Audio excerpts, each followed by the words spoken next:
Welcome to our channel of IGNOU Audiobooks, Indira Gandhi National Open University, School of Journalism and New Media Studies, SOJNMS. Bachelor of Arts, Journalism and Digital Media, BAFJDM. Semester 3. Block 1 Ethics and Regulations. Unit 1 Indian Constitution, 1.0 Introduction. This initial unit introduces you to the fundamental aspects of the Constitution of India, a critical subject for media professionals.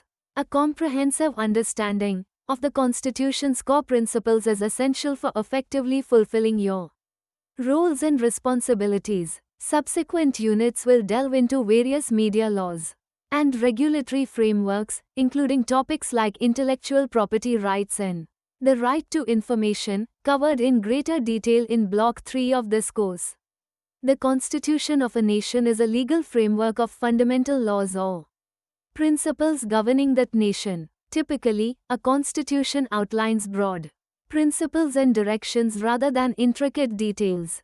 According to renowned political scientist Hermann Feiner, the mission proposed a 389-member Constituent Assembly, with approximately one member for every million of the population.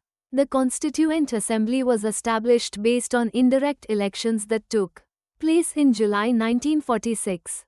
Its members included many eminent national leaders such as Dr. Rajendra Prasad, Jawaharlal Nehru, H.N. Kunsru, Maulana Azad, Sardar Patel, K.M. Munshi, P.D. Tandon, Acharya J.B. Kriplani, Dr. B.R. Ambedkar, Dr. S. Radhakrishnan, Krishnaswamy Iyer, K.T. Shah, and Govind Ballabh Pant, among others. Most members of the Assembly were part of the Indian National Movement and the Indian National Congress.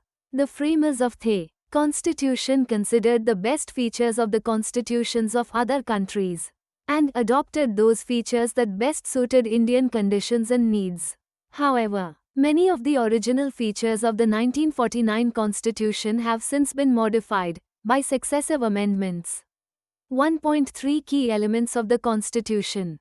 The Constitution has the distinction of being one of the most lengthy and detailed documents. For a proper understanding of the Indian state and polity, you should go through the salient features of the Constitution briefly described in this section. 1.3.1 Preamble. The Constitution of India begins with a preamble that embodies its fundamental objectives and purposes. According to K. Subba Rao, former Chief Justice of India, the preamble encapsulates the Constitution's ideals and aspirations. The preamble reads as follows. 1. We, the people of India, having solemnly resolved to constitute Constitution. The italicized words, socialist, and secular, were added by the 42nd Amendment Act, 1976.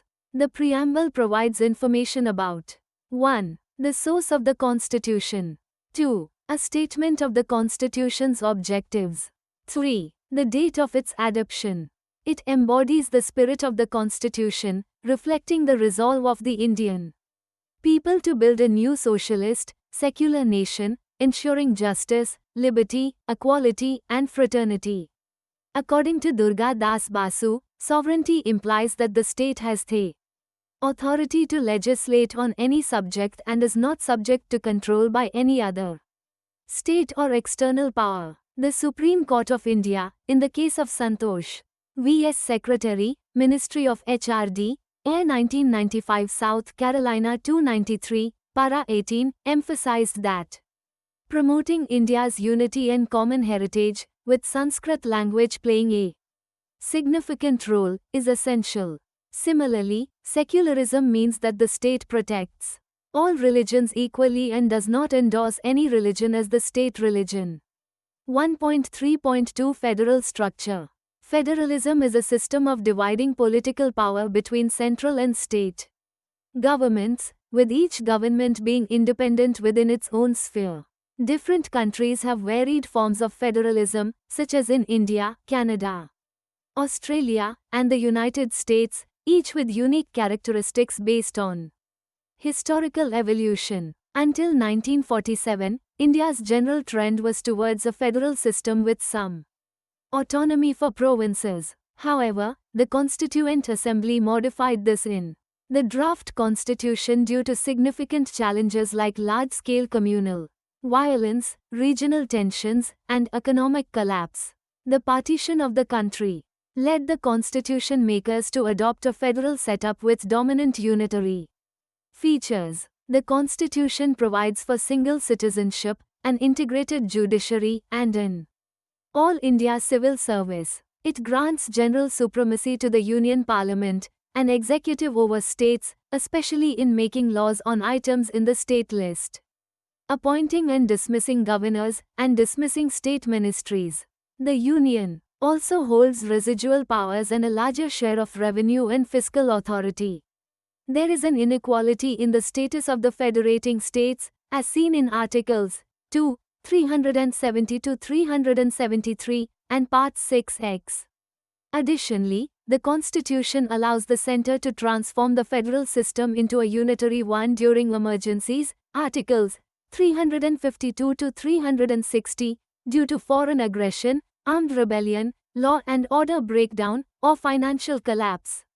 The principle of an indestructible union means no right of secession for states.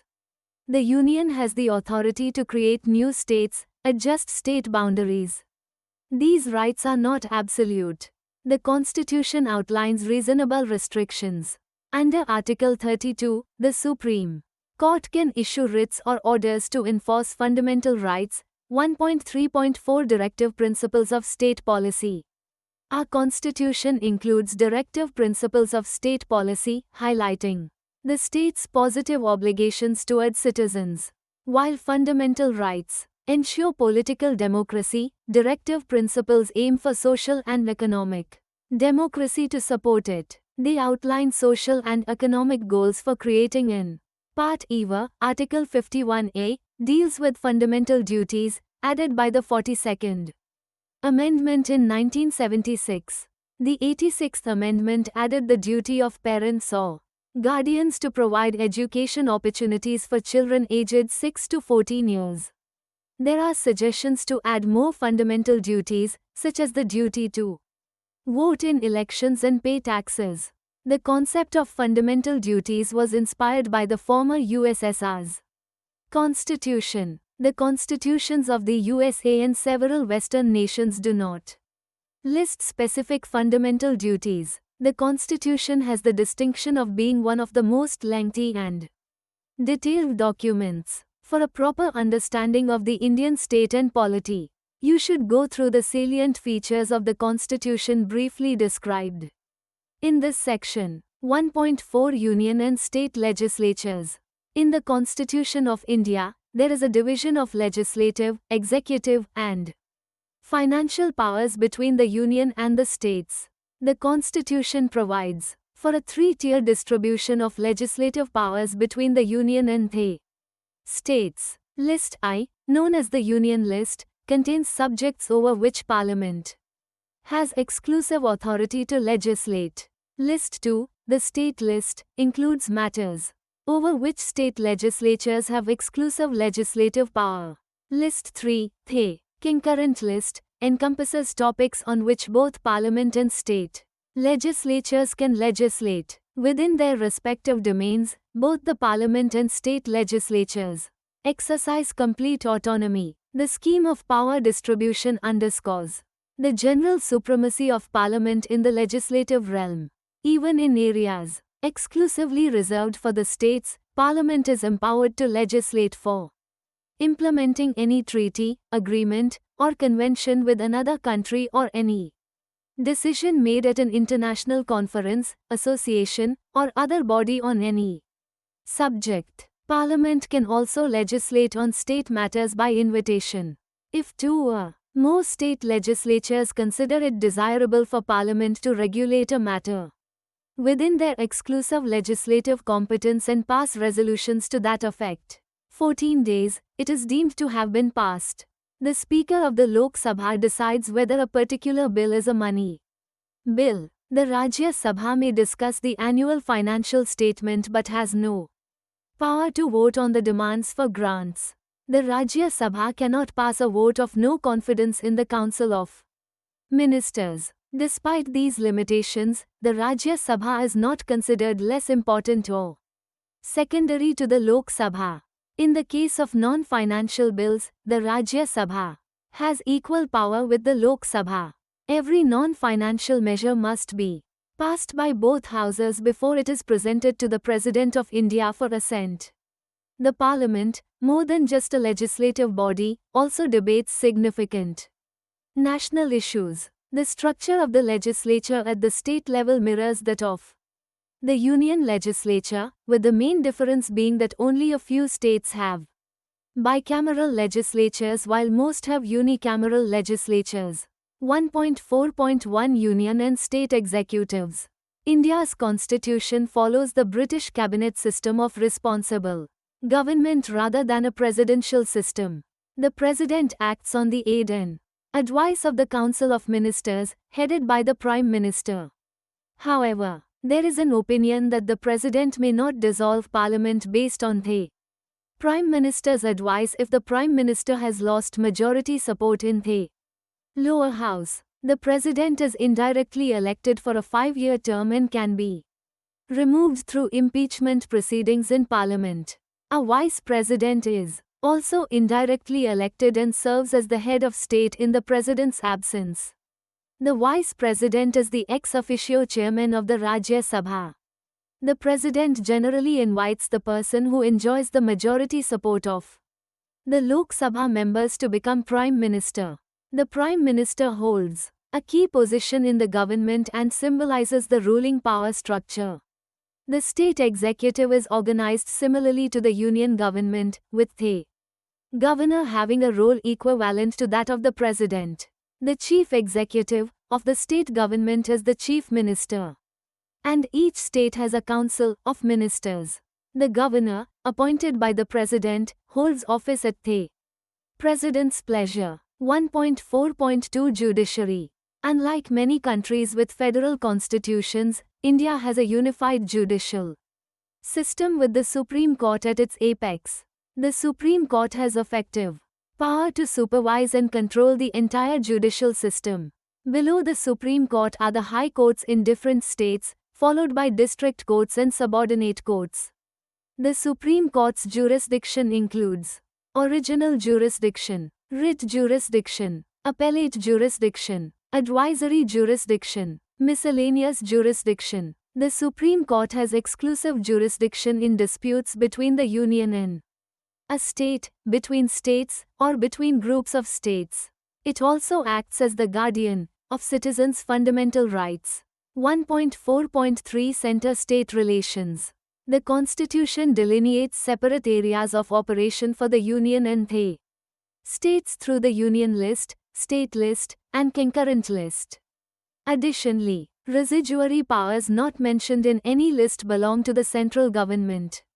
The division of powers, functions, and areas of influence between the center and the states raises questions about their relationship in various areas of cooperation and interaction. The center-state relations are classified into legislative relations, administrative relations, financial relations, relations in planning and development, relations in trade and commerce.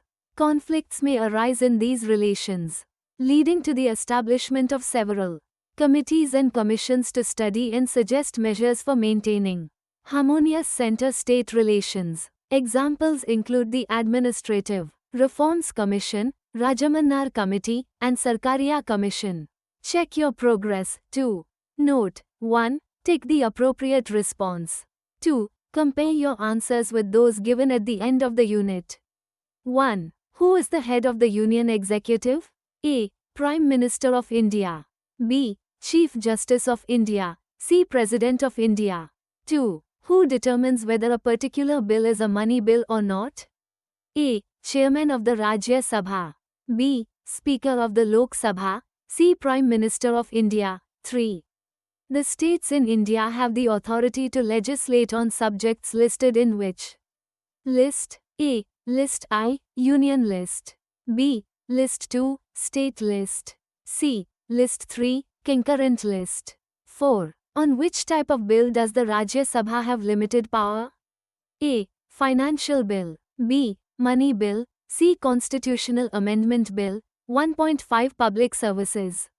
The effectiveness and efficiency of administration in any nation hinge crucially on the caliber, training, and integrity of its public servants. Part 14 of the Constitution of India specifically addresses public services at both the union and state levels. Article 309 empowers the Parliament and state legislatures to regulate recruitment and conditions of service for civil servants at these levels. Article 310 ensures that members of the defence services, civil services of the Union, and all India services serve at the pleasure of the President, while state services members serve at the pleasure of the Governor. Article 312 provides for the creation of all India services, such as the Indian Administrative Service, IAS, and Indian Police Service, IPS, which play a pivotal role in fostering national integration and unity. Under Article 315, each state and the Union are mandated to establish a Public Service Commission, with Article 320 delineating their functions. 1.5.1 Special provisions for certain classes. Part 16 of the Constitution includes provisions for the advancement of socially disadvantaged groups. Articles 330 to 342 cover aspects such as reservations in the Lok Sabha and state assemblies for scheduled castes, SC, scheduled tribes, ST, and representation for Anglo-Indians, as well as reservations in services and posts for SCs and STs. It also includes provisions for commissions to investigate the conditions of backward classes and for union administration. Control over scheduled areas for the welfare of scheduled tribes. 1.5.2 Emergency provisions. Articles 352 to 360 of the Constitution encompass emergency powers vested in the President to safeguard India's sovereignty, independence, and integrity. The President can declare three types of emergencies: I. War, external aggression, or armed rebellion; E. Breakdown of constitutional machinery in states, President's rule; and E. Financial emergency arising from threats to India's financial stability or credit. The first national emergency under Article 352 was declared in 1962 during the Chinese aggression, followed by a declaration in 1971 during the Bangladesh War. A controversial third declaration occurred on the 26th of June 1975, citing grave threats to internal security. President's rule was first imposed in 1951 and has since been invoked multiple times in various states. A financial emergency, however, has never been declared. 1.6 Amendment of the Constitution. A constitution should not be inflexible but rather adaptable to the evolving aspirations and needs of its people.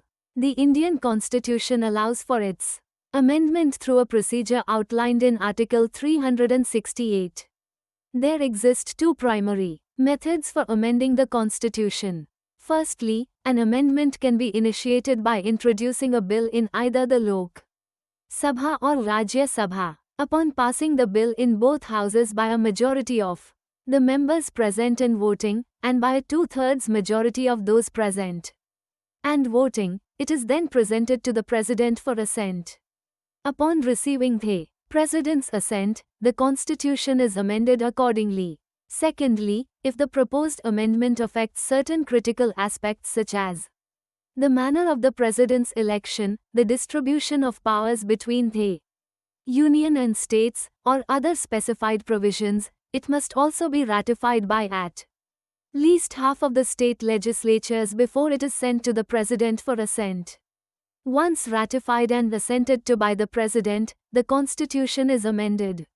While the Constitution allows for amendments to nearly all its provisions, the doctrine of basic structure, as established by the Supreme Court in the landmark 1973 case of Kesavananda Bharti vs. State of Kerala, prohibits amendments. that affect its fundamental features. These include the supremacy of the Constitution, the sovereignty and unity of India, the democratic and republican nature of the government, the secular character, separation of powers, federal structure, individual freedoms, equality of status and opportunity, and the rule of law. Since its inception in 1950, over 100 constitutional amendment acts have been enacted, reflecting the dynamic nature of our constitution in responding to changing societal needs and challenges.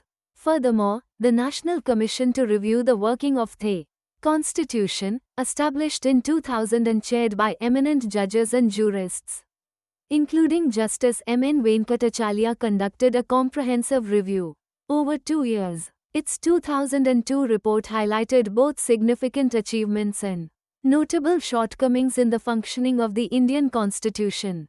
1.7 Summary. In this unit, we have provided an overview of the key aspects of the Indian Constitution. We commenced with an exploration of the foundational principles encapsulated in the preamble. Subsequently, we delved into the significance and purpose of the preamble, followed by an examination of India's federal structure, focusing primarily on the dynamics of center-state relations. Moving forward, we outlined the fundamental rights as the cornerstone of our Constitution, emphasizing their pivotal role in safeguarding individual liberties. Concurrently, we discussed the directive principles of state policy, highlighting their importance in guiding state policy towards achieving socio-economic justice.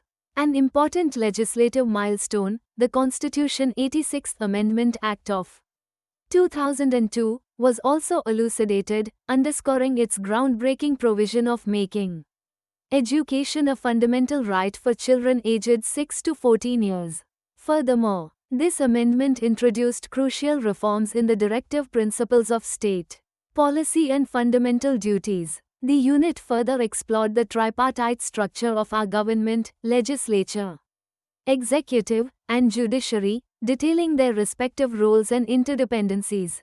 Within our constitutional framework, special provisions concerning marginalized groups were also examined in depth.